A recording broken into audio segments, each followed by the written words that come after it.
Good afternoon, everybody. Uh, Thank you for taking the time out of your I'm sure, very busy schedules to join today's webinar. My name is Peter Rosinski.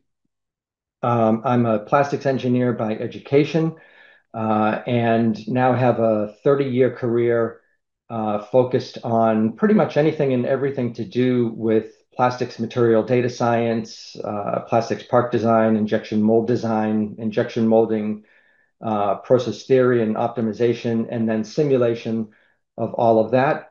Coming up on my 15th year anniversary with Dassault Systems SolidWorks. And before this, I was 15 years with a company by the name of Moldflow Corporation. Anytime I do these webinars, I always like to start out with some high-level goals. And I hope today that you will learn some of the best practices for optimizing your plastics part designs for the injection molding manufacturing process. Actually, regardless of whether or not you use any simulation, there are some best practices you can follow to give yourself a good chance of success once your mold is in the machine.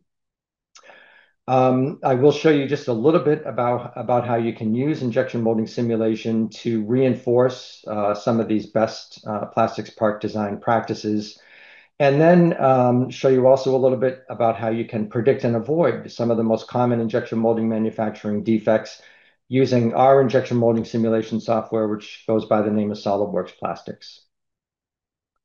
A little bit of housekeeping, some plastics materials terminology. You'll just like many other industries, we in the plastics industry have a lot of industry-specific terminology we use in our space. The first word I want to introduce, and please forgive me if I'm stating the obvious here, that's polymers. You don't even have to know what a polymer is, but you see in bold here that all the plastics that we ever talk about, they are all polymer materials, but not all polymers are plastics. So, for example, you can have DNA, proteins, starch, cellulose. These are all polymers. They're not plastics. So what you'll find, a lot of us in the plastics industry, we use the words plastics and polymers interchangeably. So I hope that helps avoid any confusion. A next very common term that we use, especially related to injection molding, that's viscosity. Um, I'm sure many of you are familiar with this term. May or may not be in the context of melted plastics, but in our world, viscosity, it's a measure of a melted plastic's resistance to flow. It's oftentimes directly related to the molecular weight of the plastic material. So the higher the molecular weight, the higher the viscosity, the higher the resistance to flow. The lower the molecular weight, the lower the viscosity, the easier it is for that material to flow. And then another term, kind of when we put some of all of these things together, I talk a lot about plastics melts or polymer melts or just melt in general. And of course, this is all in English here. Forgive me for my English, but when we talk about melts, again, especially related to the injection molding process, these are plastics materials that have been heated, melted, and mixed in preparation for injecting into a mold. Kind of a fun fact, polymer melts generally follow the path of least resistance. It's a really important thing to be aware of or to understand in the world of injection molding. And those paths of least resistance, if we're talking about the runner system of the mold, that would be, larger runners, larger diameter runners versus smaller diameter runners, or when you get inside the mold cavity, thicker wall sections versus thinner wall sections. So polymer melts, it's kind of like if they had a choice, they're always going to flow first through thicker or larger diameter runners. They're always going to flow first through thicker wall sections within your mold cavities. Okay, I always like to start out with some good news about plastics materials. Depending on what you hear or read in the news or media or social websites and so on, we all maybe know about or hear about this plastic island.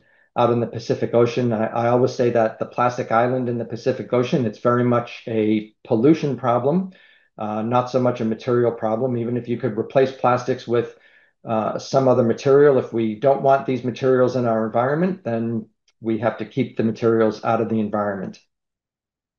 But the thing about plastics, they are probably the most versatile materials on the planet.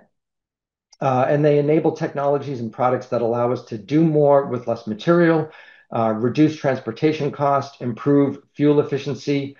One of the best ways to improve fuel mileage both in internal combustion engine automobiles or trucks is to make those vehicles lighter. Replacing metals with plastics, one of the best ways to do that in the automotive and the trucking industry. Plastics help us preserve food. It's one of the number one uses of plastics, packaging materials. Plastics help reduce injuries in all kinds of aspects of life, in automobiles and other kinds of transportation vehicles and all kinds of sports. Walk through any hospital today, guaranteed plastics are helping to save lives every day. They help protect fragile items in shipping, and they can be used to certainly contribute to circular economy and sustainability initiatives. My simple takeaways there is that I often say that plastics are and will continue to be very much part of the solution and really not so much part of the problem. Why do we use plastics in the first place? They're very lightweight materials. They have generally very high strength to weight ratios. Um, Certain types of plastics have outstanding chemical resistance. I mean, there's certain kinds of applications in the world that just simply would not be possible without the chemical resistance of plastics materials. Plastics can have very high impact strength. They can be modified with rubber to achieve even higher impact strength. They are excellent insulators, all in terms of electrical, thermal, and noise.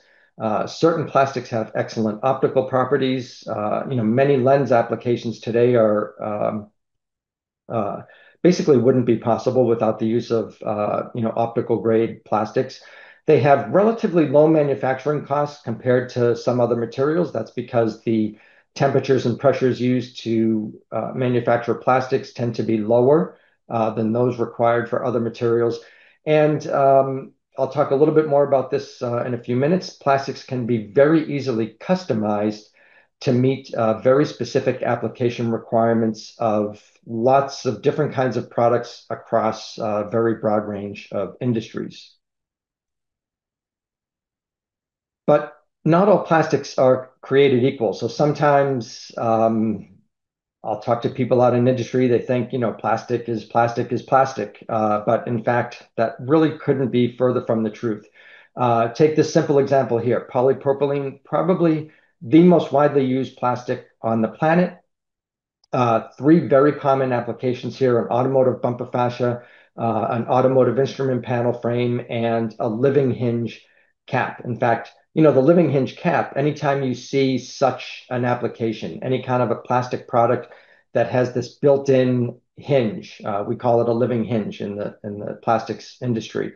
Um, it's almost always that living hinge is only in parts that are designed and manufactured out of polypropylene. You can certainly have living hinges with other materials, but when you make a living hinge with another material, it's probably not going to last that long. Could be maybe just 5 cycles or 10 cycles or 20 cycles or something like that. One of the amazing things about polypropylene is that with the right kind of polypropylene and the proper design, you can get these living hinges to cycle maybe could be hundreds of thousands or a million times or more, and it just never fails. It's due to the molecular structure of the polypropylene, but it's also just kind of an interesting fun fact. But you see these three applications here, very different, all polypropylene, but not all the same polypropylene. So you would have, one grade or one formulation of polypropylene for the automotive bumper fascia. You would have, so the bumper fascia, that's going to require some flexibility, some impact strength, UV resistance, chemical resistance. The automotive instrument panel frame probably going to require more stiffness and rigidity versus the automotive bumper fascia. And then again, the living hinge cap, maybe that's going to have some other application requirements besides just the living hinge, maybe some chemical resistance, maybe some sealing properties on the bottle that it screws onto. So all polypropylene, but I like to say three very different flavors of polypropylene. And then I mentioned this earlier. Plastics are one of the reasons why they're the most versatile materials on the planet is that they can very easily be customized or tailored to meet the very specific application requirements of lots of different kinds of products across a broad range of industry. We do that by adding the kinds of things that you see on this slide: colorants, UV stabilizers, antioxidants, foaming agents, other plastics. We can blend two or three compatible plastics together to get a completely different material than what we started with. We can add fillers, reinforcements, glass fibers, carbon fibers, graphite fibers to make those plastics materials even stronger. And again, this is a very short list here. This list could easily be hundreds of line items long.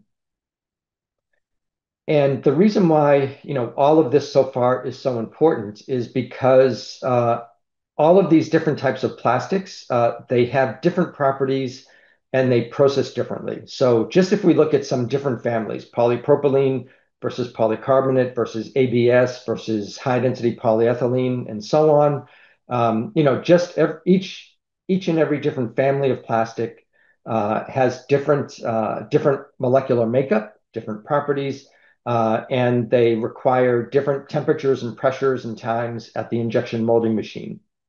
As I showed you with the example of polypropylene, just within a class or family of material, the properties and the processability can vary drastically. And then when we add fillers, additives, and reinforcements on top of all of that, it affects all of the above and kind of further complicates the situation. So don't forget any of that. Now we talk a little bit about injection molding, our primary manufacturing process of focus today. Why do we use injection molding in the first place? Some inherent advantages of injection molding. Number one, you can produce extremely complex geometry in what we call or refer to as net shape in English, net shape. Net shape means when your plastic part comes out of the mold, it has every feature required for its end use application, and you don't have to do any post molding or secondary manufacturing processes to to finalize the features of your plastic part. So it means the color is molded in. It has all the geometric features required: ribs, gussets, bosses, through holes, vent holes, you name it. It's got the impact strength it needs. It has the mechanical strength it needs. It has the chemical resistance it needs, so on and so on and so on. So I mean, that's really kind of an amazing benefit, when you think about it. Injection molding, it's a very high volume manufacturing process. This is one of the reasons why simulation can add so much value to the injection molding process. If you use simulation to save 5% of your material usage or shave a few percent off of your cycle time, because it is such a high volume manufacturing process, the cost savings can grow exponentially over time. So you're usually looking to produce hundreds of thousands, if not millions, of parts per year out of just one mold running in just one machine. The cycle times are typically fast, round about 3 to 4 seconds on the low end, and on average, maybe up to about 60 seconds on the high end. I don't think you can have cycle times much faster than about 3 seconds. Certainly, you can have cycle times much longer than 60 seconds, and that would be due to some special circumstances. Number one, it's a thick part, so the thicker your part, the longer it takes to cool. So the longer your cooling time, the longer the overall cycle time. And then you can have other complications in the process where it may, because of the part geometry and the mold geometry, um, it may just take some time to safely extract the molded part from the mold. So, just taking the part out of the mold can add some additional seconds to your cycle time.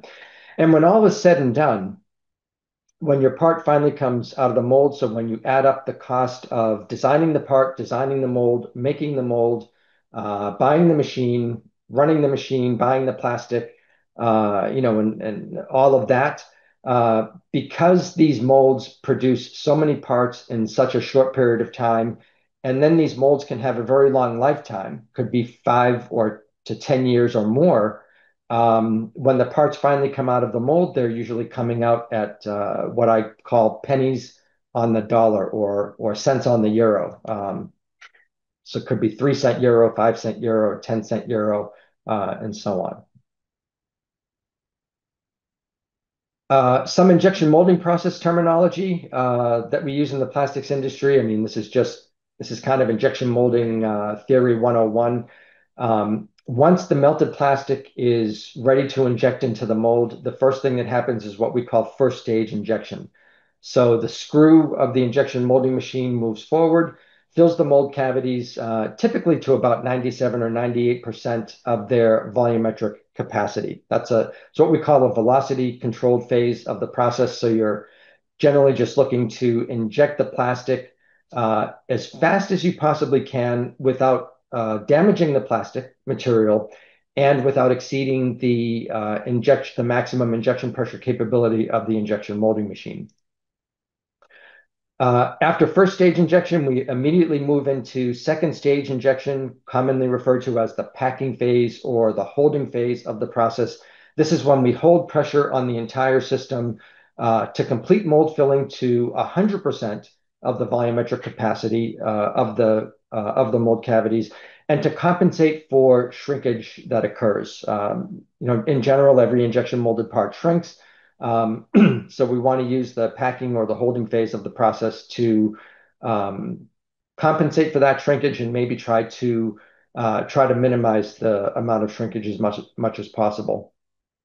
That second stage pressure, it's released only after the gates freeze off.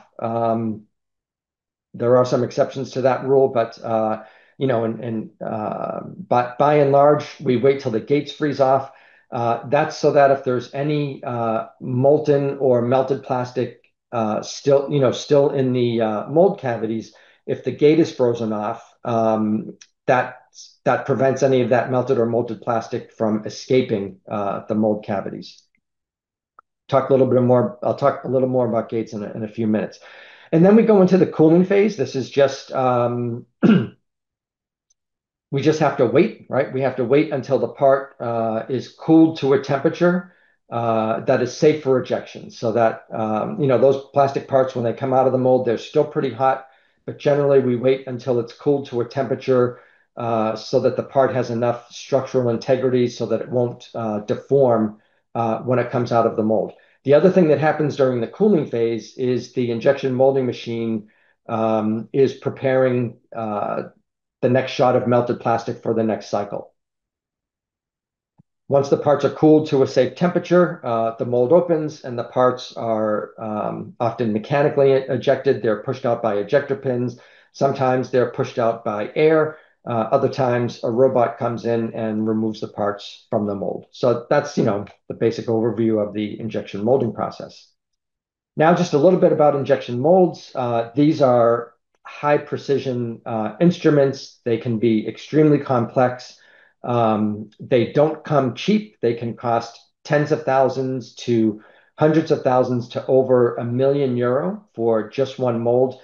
And you can imagine that the more expensive your mold, the more costly the design mistakes might become.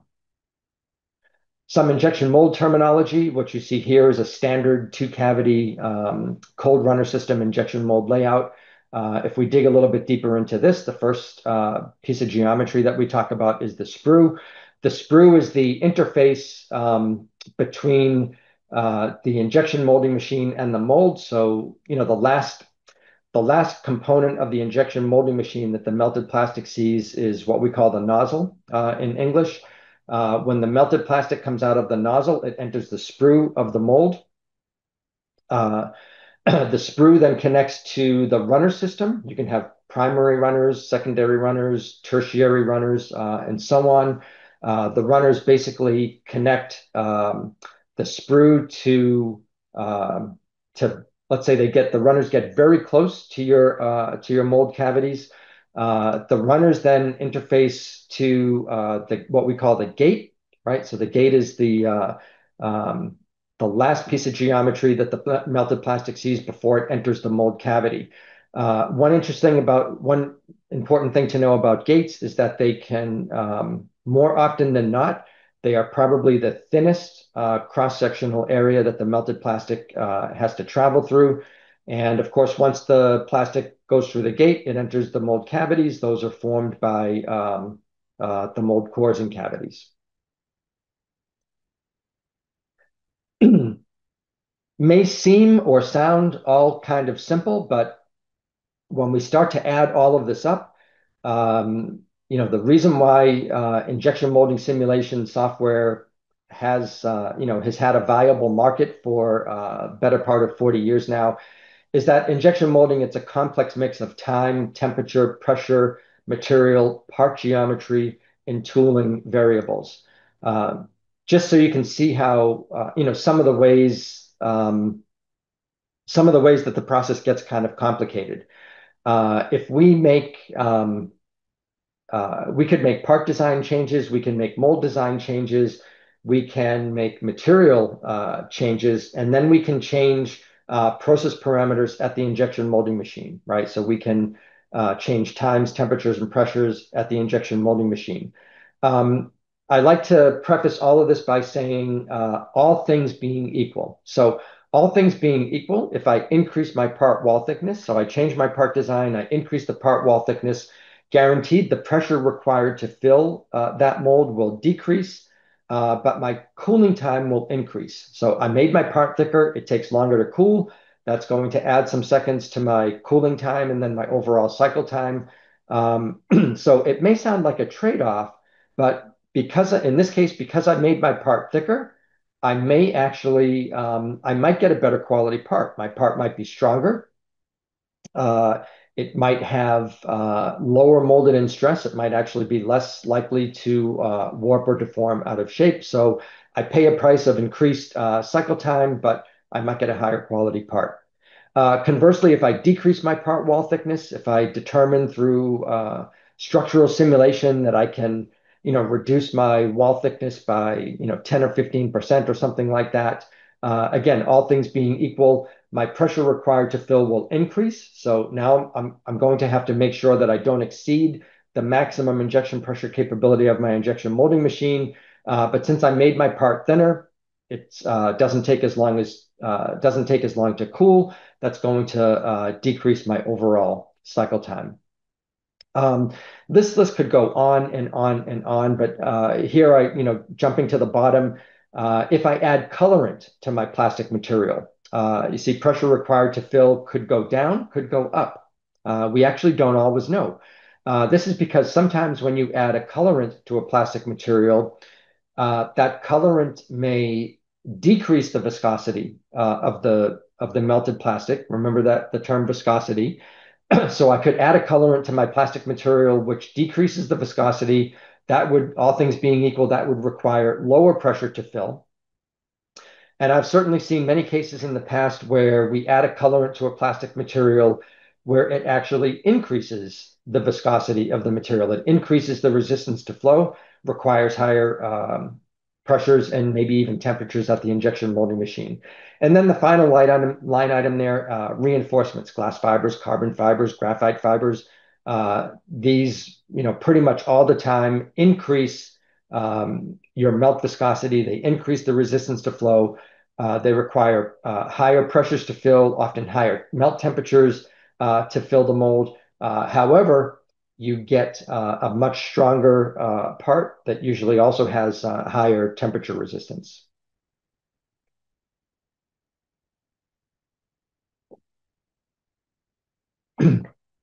pardon me for that, is you now might imagine plastics part and injection mold design mistakes can be very costly and time consuming. Surveys that we've run in the past, we ask a simple question. These are people, professionals who are involved in some aspect of the injection molding design to manufacturing process. How many rounds of mold rework are required before you can produce acceptable quality parts out of your molds? Um, you can see the statistics here and make what you will of them. And I don't know what ones you would find alarming. 39% of the time, at least 2 rounds of mold rework. 23% of the time, at least 3 rounds of mold rework. 7% of the time, at least 4 rounds or more of mold rework. Maybe the most alarming statistic, 6% of the time, the mold never works. Now, I don't know if you believe these statistics or not. I can tell you just within the last 24 hours, and I'm a guy with a 30-year career in the plastics industry. Yesterday, I had a customer slash prospect call. I can't mention any names here, but this is a really good SolidWorks 3D CAD customer. Basically designing all of their plastic parts using SolidWorks 3D CAD. It's a company which has been around for decades. They're part of a large conglomerate out of the Asia Pacific, which is doing close to 6 billion euro a year in revenue. And they're considering investing in injection molding simulation. And one of the primary reasons for that is that the customer is they're designing all of their plastic parts in-house, but then when it comes time for the mold design and the mold manufacture, they're relying on outside suppliers for that. So they basically take their part designs, they throw them over the wall to the mold designer. The mold designer uses their experience and expertise to design the mold. And in the design review process, in the mold design review process, the customer here, the company which is designing the plastic parts, they're relying on the expertise of the mold designer because they don't have a lot of mold design expertise in-house. And one of the biggest topics of discussion or the design review consideration, it's just simply the gate location. Where should the part be injected with plastic material, with the melted plastic? So they kind of scratch their heads. They look at the proposed design. Everyone says, looks good. So they move forward with the mold manufacturer. They get the mold made. They put the mold in an injection molding machine. They load it up with plastic granules. They start the process, and then no matter what they do with the injection molding machine, so no matter how fast or slow they inject, no matter what pressures they use, no matter how long they hold second stage pressure, no matter what the cooling time is, they just simply cannot get good parts out of this mold. It's kind of amazing, but this just happened within the last 24 hours. So when I hear that kind of a story, almost on a day-to-day basis, I see these kinds of statistics. This is what makes me realize that I will never be able to retire because it's been 30 years and these problems are still happening. I think I have another 30 years in me. So what can go wrong? Now I'll show you just some of the most common injection molding manufacturing defects that can be predicted, analyzed, and avoided with injection molding simulation. I mean, I'd like to say that these problems were solved decades ago, really 40 years ago, I think. We started to develop a good understanding of how these melted plastics flow into a mold and what injection molding simulation does for you. It basically gives you a window into your mold so you can see what's happening.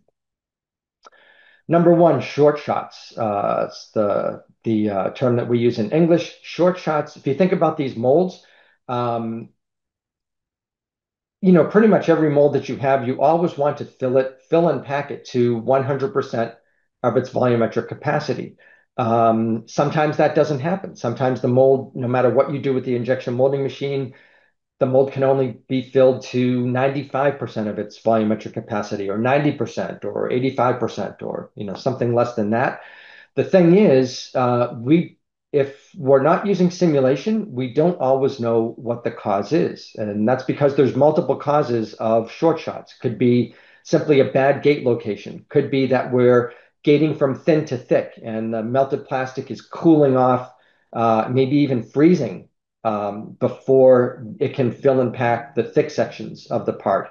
Could be that there's just not enough gates. We're trying to fill a part with one gate, and it turns out we need two gates because of the size of the part and its geometry. Could be that we're exceeding the maximum injection pressure capability of the injection molding machine. Now, that might mean that we might have to move to a higher pressure machine, or we might have to open some things up to reduce the pressure requirements. Means if we could be something like we just increase the size of the sprue or the diameters of the runner system, or we increase the thickness or the diameter of the gate a little bit. All of those things will lead to decreasing the pressure required at the injection molding machine. Could be our melt temperature is a little bit too low, or the mold temperature is a little bit too low. So we could play with temperatures. Could be that we're not injecting fast enough. Our first stage injection is just simply not fast enough. And again, the cooling effects inside the mold are taking over before we can properly fill and pack the mold. Could be that we're just using the wrong plastics material. And what I mean by that, if we take polypropylene as an example, we can have very high flowing grades of polypropylene. We can have medium flowing grades, or what we call stiff or low flow grades of polypropylene. Now, that's again a lot of times simply due to the molecular weight of the material. So it could be that we might have to just move from a higher molecular weight formulation of polypropylene to a slightly lower molecular weight that will have lower viscosity, lower resistance to flow. Now we can properly fill and pack our mold. So just, it's kind of amazing. Just one defect here, multiple causes, often very difficult to know what the exact cause is unless you're using simulation.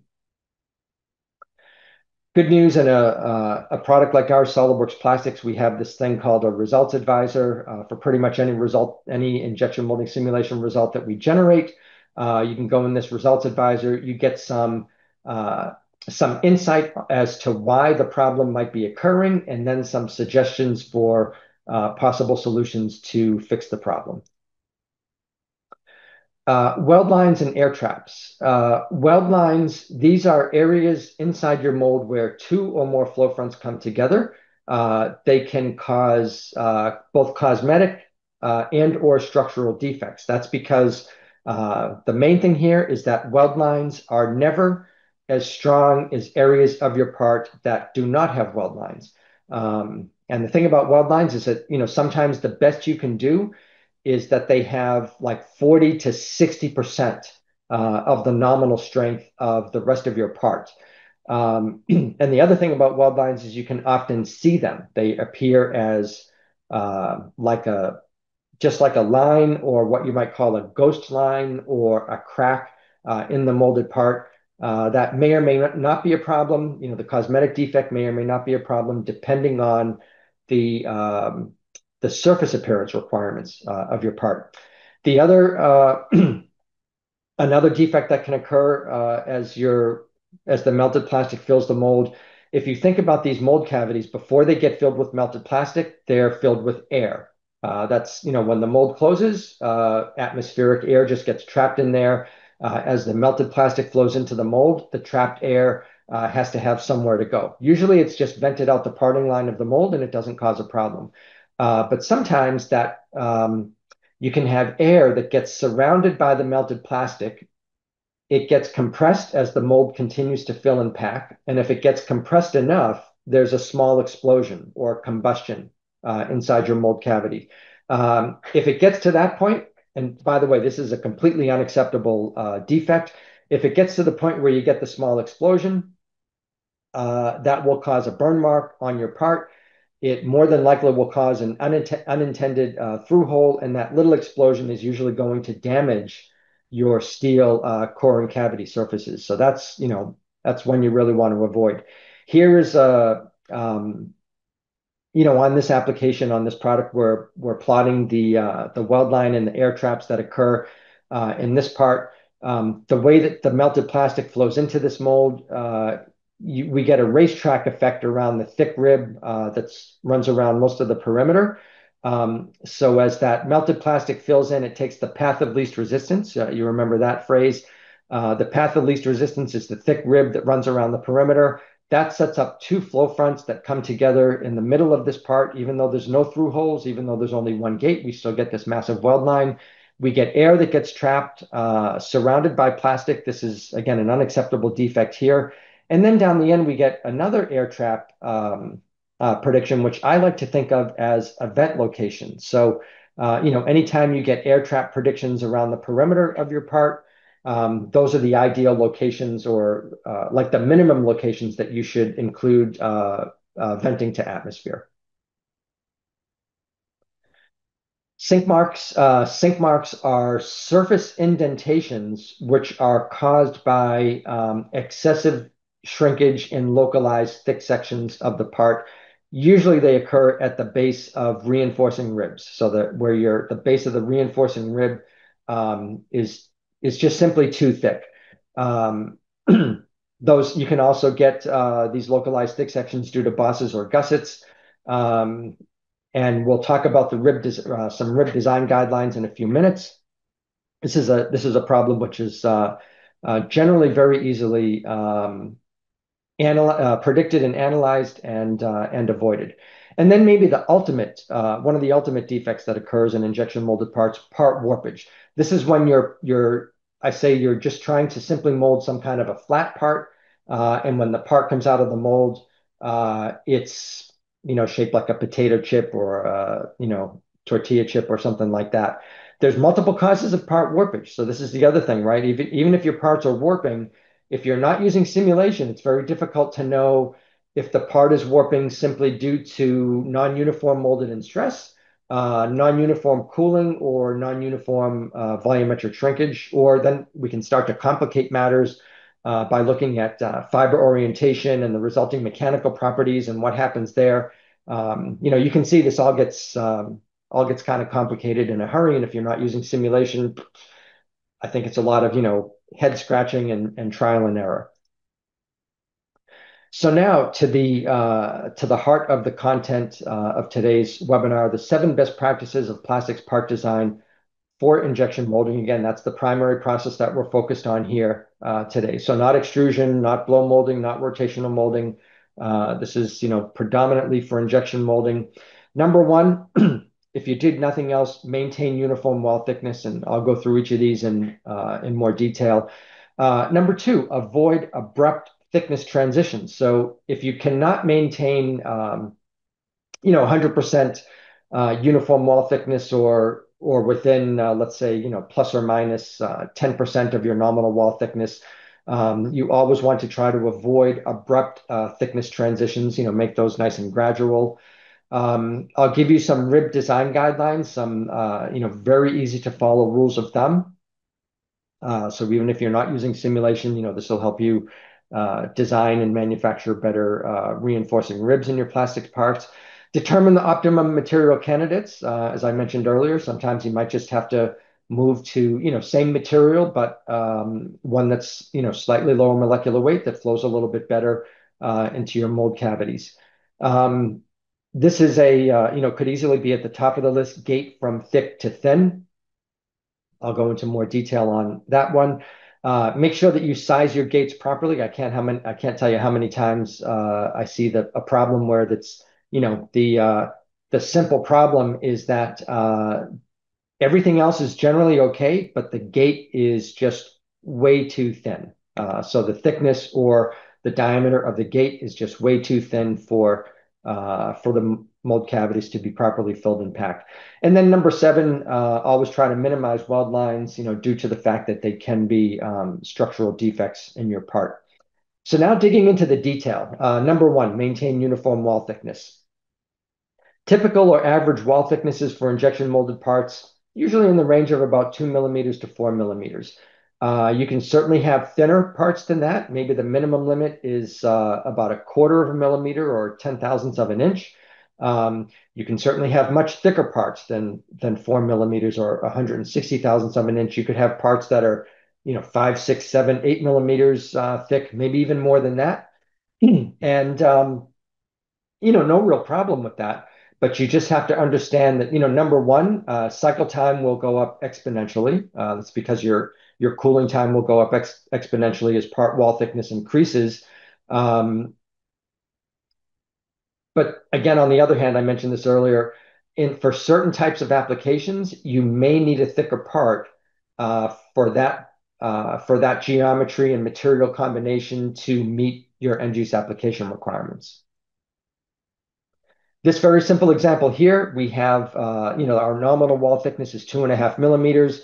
The way this part is initially designed with these sharp corners, we wind up with a localized increase in wall thickness that goes up to 3.5 millimeters. This is something that you want to avoid.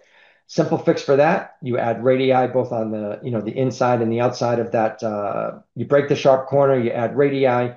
Now you have a nominal 2.5 millimeter wall thickness throughout. So, simple, very simple example, kind of a very simple design hint and tip, but, one that can be applied to, lots of different products across lots of different industries. Number two, avoid abrupt wall thickness transitions. So again, if you can't maintain uniform wall thickness within certain tolerances, if we just look at the graphics here on the right-hand side, uh, number one, this is kind of the worst case scenario. You've got a sharp corner. These sharp corners within, that are inside the body of your plastic part, they will always be stress concentrators. So you always want to avoid sharp corners almost no matter what, because they can cause other problems down the road. Uh, if we move down the graphic here, the number two, that's a little bit better. We've chamfered the sharp corner. Still not a great solution. Number three, a little bit better. We've made the transition from thin to thick, a little more gradual. But the fourth iteration here is really the best. What you want to do is core out your thick section so that now you just have a nominal wall thickness throughout your part. And if I had to summarize, kind of this whole paradigm here, uniform wall thickness, that results in uniform filling of your mold cavities. That leads to uniform packing. That leads to uniform cooling. That leads to uniform molded in stress, uniform volumetric shrinkage. That tends to minimize your molded part warpage and just give you a part that has better part quality. So, you can now understand why we often say, number one, if you did nothing else, just try to maintain uniform wall thickness of your part. So even if you don't get the gate location right, even if you're not doing the best things at the injection molding machine, uniform wall thickness will give you always the best chance of success at the molding machine. Follow rib design guidelines. What I mentioned this earlier, what can happen at the base of these reinforcing ribs is that you get a localized, if the base of your rib is too thick, you get this localized increase in wall thickness. As that material cools and shrinks, it shrinks in upon itself. It pulls in on the surface of the part. So the surface of the part sinks in, or you get this depression. And in English, we call it a sink mark. Here's an example here. We have this handle with these reinforcing ribs. This is just showing you the exterior and the interior of the handle, where the base of the ribs is the same thickness as our nominal wall thickness, 2.5 millimeters. And then what you're seeing here is our sink mark predictions. So these green or light green lines that you see, these are the sink mark predictions. So again, on the left-hand side, the base of my ribs is my nominal wall thickness. It's 2.5 millimeters. We reduce it to 80% of the nominal wall thickness. We make it 2 millimeters thick at the base of the rib, and you can already see that the sink marks are starting to fade. We take that a step further and make the base of the ribs 50% of our nominal wall thickness. So now the base of the rib is 1.25 millimeters thick where it meets the nominal wall. And you can see that our sink marks have, let's say, all but disappeared. So, now you get the idea. If the base of your ribs is too thick, you're almost certainly going to have a sink mark problem. And keep in mind, because the root cause of this problem is that there's not enough plastic material packed into those areas to compensate for the shrinkage. It's actually going to make the ribs a little bit weaker. So you're kind of defeating the purpose of having a reinforcing rib in those locations. So the simple rule of thumb rib design guidelines. Number one, the base of your ribs should be somewhere around 50 to 70% of your nominal wall thickness. I mean, I showed you how we went from 100% down to 50%. We make the sink marks practically disappear. Rib height, 2.5 to 3 times your nominal wall thickness. Ribs, they need draft so that you can eject them from the mold, 0.5 to 1.5 degrees of draft per side. You should have radii at the base of your ribs. The radii should be 25% to 40% the dimension of your nominal wall thickness. And then the distance between your ribs should be at least 2 to 3 times your nominal wall thickness. If your ribs are too close together, that could cause another problem. You can get localized hot spots, localized relatively hot spots inside your mold cavities, which can then lead to another whole set of problems. Determine your optimum material candidates. I mentioned this earlier. Sometimes you might have to just move from a higher molecular weight polypropylene to a slightly lower molecular weight polypropylene. Our injection molding simulation software has a material database of some 4,000 plastics materials that allows you to try out different what-if scenarios so that you can try different material candidates in your applications to see if maybe just changing the material might be the solution to the problems. Gate from thick to thin. I can't tell you how many times I continue to see this problem where up in the upper left-hand corner here, you have a mold design so that the gate location is in sometimes the thinnest areas of the part. And what happens is that the melted plastic cools off too much or even freezes. It freezes off before the thick areas of the part can be properly filled and packed. On the right-hand side of the graphic, it's what I would call a Band-Aid solution or a cheat solution. Sometimes it's the only option that you have, though. We add what's called a blind runner to your part geometry. So we're actually adding material to the mold cavities to improve flow through the thin section so that thin section, you allow material to get through there and fill and pack the thick section before it can cool and freeze off. Not a preferred approach because that's you're going to be adding more material when you don't really have to. It serves no functional purpose other than to get the mold cavities to fill and pack. And then you may also pay a price in increased cycle time because now that geometry is going to take longer to cool off before you can eject it from the mold. The preferred solution, bottom left-hand corner, just gate from thick to thin, and you're going to be avoiding most of the potential problems that could occur. Size gates properly. There's a simple rule of thumb here I'll give you in just a few seconds. There's all kinds of different gate types out there. There's edge gates, submarine gates, pin gates, fan gates, tab gates, diaphragm gates. But when I think about gate geometry, I think of some thin cross-sectional area that the melted plastic has to flow through. It's usually just it's some thickness or it's some diameter.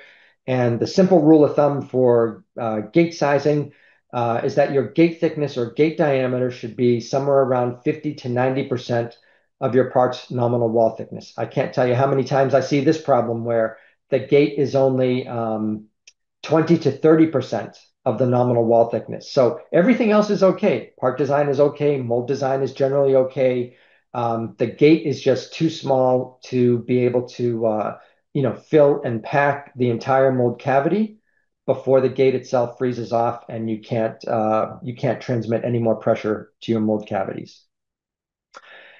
Number 7, minimize weld lines. Remember, weld lines, they can also be called knit lines or meld lines in English. They're places inside your mold cavity where 2 or more plastic flow fronts come together. They can be structural defects because they pretty much never have the nominal strength of the rest of your part. Remember, they could easily only have like 40 to 60% of your nominal wall strength, and in worst case scenarios, they can have much less than 40% of your nominal strength. They can also cause cosmetic defects because you can usually see them. So that's another consideration. The simple recommendations there: minimize the number of gates. So I mean, in most plastic parts, you always try to start off with, if you can. I mean, basically, if you can fill your part with one gate, you fill the part with one gate. So only if you absolutely have to use two gates, you use two gates. Um, you can see on the left-hand side of this graphic here that the minute you introduce a second gate, you introduce a weld line or a knit line. So that's just something to keep in mind. And then the other thing that you can do is, if weld lines are absolutely unavoidable inside of your part geometry, you can use injection molding simulation to play with your gate location to try to move your weld lines to non-critical areas of your part.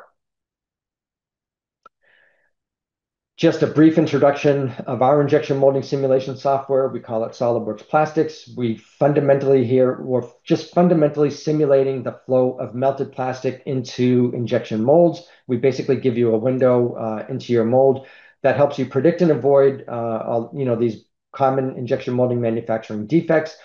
It will help you to eliminate costly and time-consuming mold rework, improve part quality, and if all of that is happening, you'll be able to decrease your time to market. The value proposition, it's simple, it's clear, it hasn't changed for decades.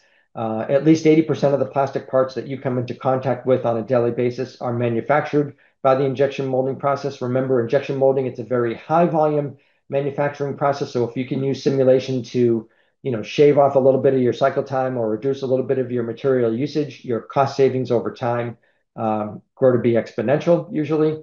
Injection molding, it's a complex mix of time, temperature, pressure, material, design, and tooling variables. My simple takeaway there: very difficult to figure out inside your head how that melted plastic will flow inside the mold, especially as your part geometry gets more complex and the materials that you're using get more sophisticated.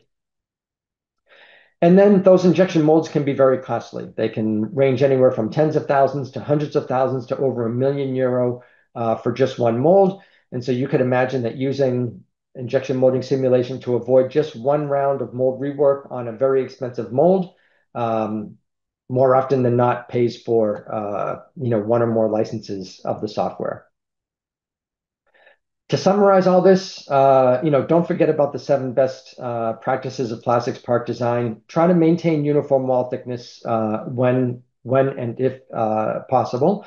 Avoid, if you cannot maintain uniform wall thickness, if you have to have a mix of thin and thick sections, try to avoid abrupt transitions between thin and thick and vice versa.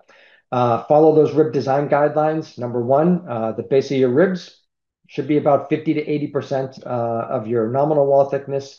Determine the optimal material candidates. Sometimes, again, you might only have to change the material to get your molds to fill and pack properly. Gate from thick to thin when and if possible. Again, that's one that is it's a big problem I see a lot, where the gate is into the thinnest section of the mold cavity, and no matter what you do with the injection molding machine, you just can't get that mold to fill and pack before the material cools and freezes off, before it can properly reach the thick sections of the part. Size gates properly. Gates should be somewhere around 50 to up to 90% of your nominal wall thickness. That depends a lot on the material that you're using. And then when and if possible, try to minimize or eliminate weld lines if you can. Key takeaways: because plastics are the most versatile materials on the planet, their production and use will continue to grow for the foreseeable future, certainly in all of our lifetimes. Plastics materials enable environmentally friendly and sustainable technologies and products, so they will continue to be very much part of the solution and really not so much part of the problem.